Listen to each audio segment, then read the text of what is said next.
Israel గురించి ఇప్పుడు చాలా గొప్పగా మాట్లాడుకున్నాం. బట్ అసలు ఈ ఇజ్రాయెల్ యొక్క శక్తి సామర్థ్యాన్ని మొట్టమొదట గుర్తించినటువంటి వాడు భారతదేశంలో మన చంద్రబాబు నాయుడు గారు.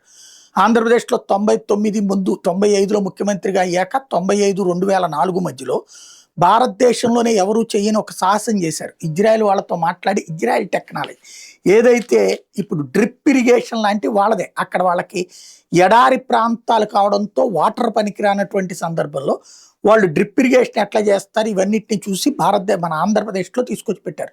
అప్పట్లో వ్యవసాయంలోనే సరికొత్త విప్లవం. ఇప్పుడు దేశమంతా కూడా చేస్తున్న డ్రిప్ ఇరిగేషన్.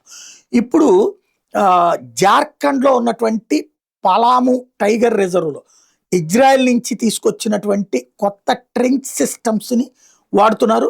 గ్రౌండ్ వాటర్ని బూస్టప్ చేస్తూ రీఛార్జ్ చేస్తూ అక్కడ గడ్డి కూడా ప్రొడ్యూస్ అయ్యేటటువంటి పరిస్థితి అయితే ఉంది.